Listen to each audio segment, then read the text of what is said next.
Los objetivos del módulo incluyen definir el alcance y niveles de integración de los países signatarios, así como los temas de acuerdo y distinguir entre regionalismo abierto y regionalismo cerrado. Discutir las políticas de integración regional en América Latina, propulsada desde los 90, con la firma de acuerdos de cooperación económica como base a la formación de bloques económicos.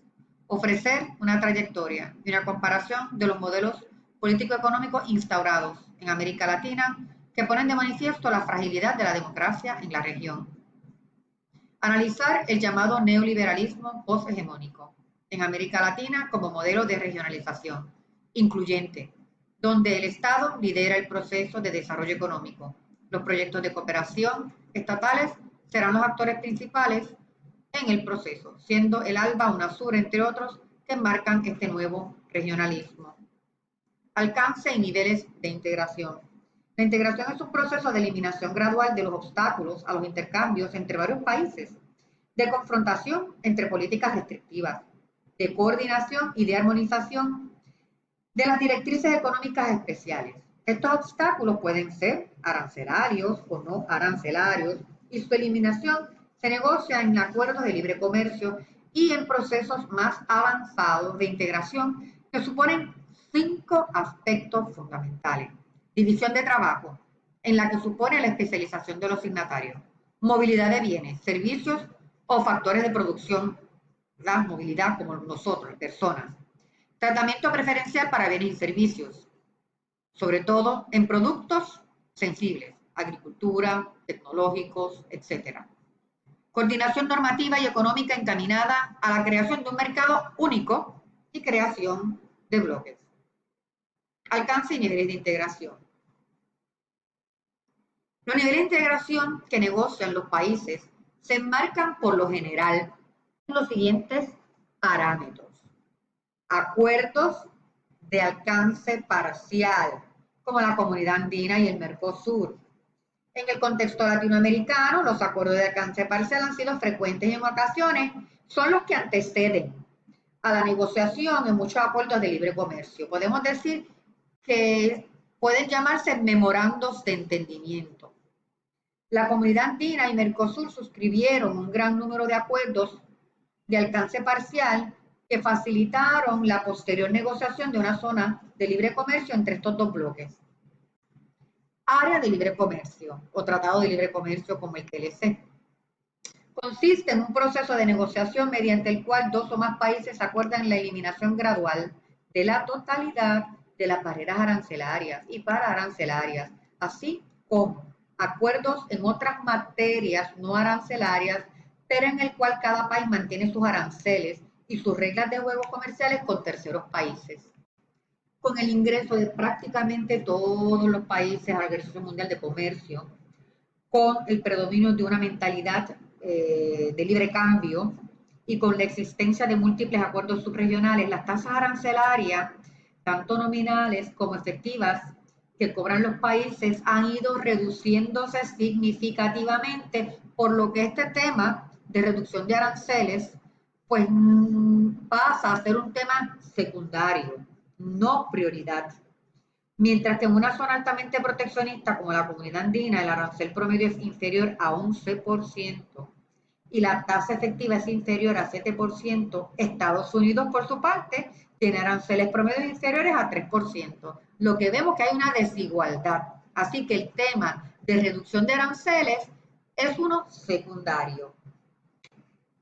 La nueva agenda de los acuerdos regionales de libre comercio aborda entonces temas arancelarios, pero los temas se enfocan en liberalización de servicios, los de cooperación, el acceso al conocimiento, propiedad intelectual, de la movilidad de personas y de capital, normas laborales y de medio ambiente, entre otros. En estas áreas donde está la esencia de las negociaciones de los tratados de libre comercio hoy en día. La unión aduanera es una etapa posterior a la existencia de un acuerdo de libre comercio que puede considerarse como un nivel más avanzado en un proceso de integración, pues expresa la voluntad de creación de un mercado único. Los productos de los países miembros del Acuerdo de Libre Comercio no gozarán de un tratamiento equitativo si al entrar al mercado de sus socios comerciales compiten con terceros países en igualdad de condiciones en toda el área de libre comercio. Con el propósito de lograr estas condiciones de competencia, los países miembros, signatarios de este acuerdo, buscan la creación de una unión aduanera, mediante la cual se establezca un arancel externo común con terceros países.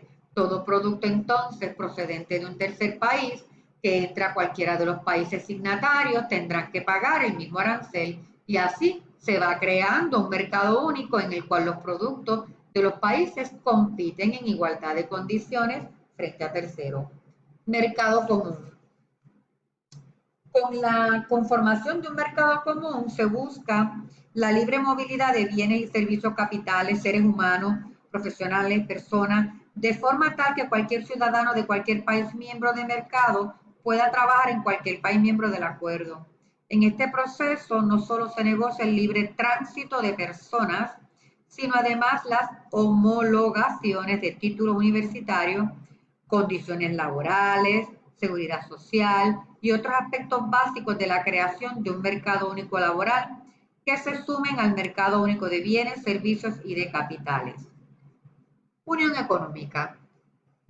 Se trata, en resumidas cuentas, de las políticas fiscales y monetarias de los países miembros de un acuerdo comercial. En el camino hacia la creación de un mercado único, cambios en las políticas macroeconómicas provocan distorsiones, que con frecuencia tienen impactos mayores en aquellos que generan instrumentos de comercio exterior. Y por ello, cuando los países buscan una unión económica, acuerdan coordinar su política macroeconómica. Ello implica una política monetaria coordinada, que incluye acordar el comportamiento de la tasa de cambio, y una política fiscal que unifique las tasas impositivas, creando en las economías un clima de negocio similar, esencial para la creación de ese mercado único. Integración económica total. ¿Verdad? Es un estado en el cual se encuentra la Unión Europea y supone, además de los avances ya mencionados en los sistemas anteriores, la creación de una moneda única o una paridad monetaria y una política fiscal y monetaria común. Existe desde luego libre tránsito de bienes, servicios, personas y capitales y un mercado único. Mientras que la integración total supone la definición de una soberanía compartida con las naciones que forman parte de la integración. Así, la política social, que incluye aspectos de cooperación para las naciones de menor desarrollo relativo, y la existencia de instancias de elección popular, como el Parlamento, forman parte crucial del sistema. De igual manera, la integración supone una política exterior común en aspectos que van mucho más allá del intercambio comercial y de las aduanas unificadas, al punto de conformar un espacio económico y político reconocido como tal por el resto del mundo. Tenemos dos niveles de regionalismo, de integración. Está el nivel de regionalismo abierto y el regionalismo cerrado. El regionalismo abierto tiene como propósito facilitar la integración de un mercado regional al contexto global. Y es la concepción que prima en el mundo a partir de la década 90. O sea, se caracteriza por la liberalización de los intercambios comerciales, el libre comercio, la eliminación gradual de aranceles. Regionalismo cerrado se dio en la década de los 80, en la década perdida. Tenía como propósito generar una protección que permitiese la creación de un mercado en el cual se pudiesen desarrollar competencia entre esos países para el desarrollo de una industria manufacturera sólida, naciente, que destacara a esos países frente al mundo, y dominio de la mentalidad integracionista en América Latina. Existen diferentes etapas de cooperación regional. Son tres. Una, la primera generación, que data, ¿verdad?, o comprende los años 60, 70 y 80. Se caracteriza por proyectos de cooperación enmarcados dentro de un concepto de cooperación expandida entre territorios independientes del Caribe, América Central, América Latina, con sus antiguas metrópolis, particularmente en los 70, es que se da esa primera generación. no eran congruentes con las necesidades reales de los países latinoamericanos porque los proyectos de cooperación venían de países industrializados. Ellos imponían el tipo de cooperación regional y cuáles eran los productos y servicios que se iban a intercambiar y cuáles eran los proyectos de infraestructura que se iban a desarrollar y los sistemas de financiamiento. Se enfocaron a compensar la debilidad de los mercados nacionales protegidos garantizados por el intervencionismo del Estado, que a su vez frenaba los procesos integracionistas desde adentro. Eran políticas de corte político y no de desarrollo endógeno.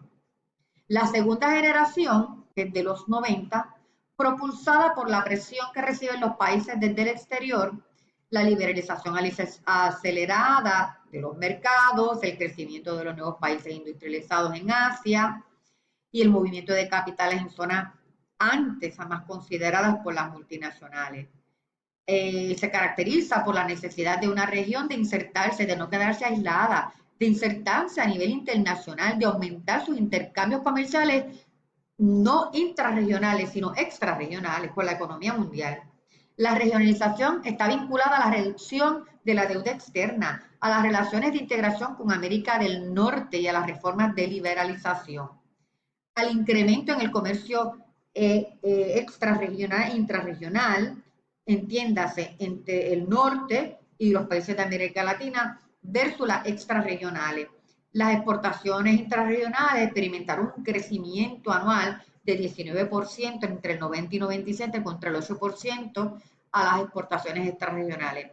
Hay que distinguir aquí que cuando se habla de exportaciones intrarregionales es entre los países de América Latina que firmaron acuerdos bilaterales con Estados Unidos o con Canadá o con estos países industrializados, mientras que las extrarregionales se refieren a acuerdos con países fuera de la región de América Latina que no son países desarrollados.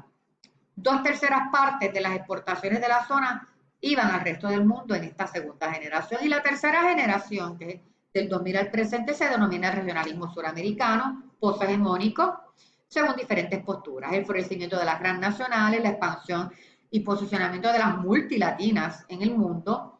Hay una convergencia hacia un mismo propósito multidimensional, nuevos emprendimientos sociales, liderazgo consensual de Brasil, inclusión de proyectos comunes en temas de salud y seguridad nacional, reformas educativas, con políticas de educación superior, de doble titulación con universidades con acreditaciones internacionales. Y también esa tercera generación, que es regionalismo suramericano, hay que incluir un regionalismo liberal con el grupo de la Alianza del Pacífico, que también está presente en esta tercera generación. A continuación tenemos un resumen de los modelos de desarrollo económico adoptados en América Latina desde el 80 hasta el 2000, los modelos, el impacto en los negocios, sus características, el intercambio comercial, en cómo estaban enfocados y las organizaciones. Esta es la tabla número 1. En la tabla 2 se desglosan la mayoría de los acuerdos de cooperación regional que se han suscrito en los años 50. Aquí tenemos tipo de acuerdo, los miembros, el año y los objetivos. En la tabla 2.1 se desglosan algunos acuerdos particulares y sectoriales, como el poco conocido Grupo África, Caribe y Pacífico, ACP, que ha suscrito una veintena de acuerdos sobre intercambio de productos agrícolas a nivel mundial. Estas son las referencias utilizadas en esta presentación.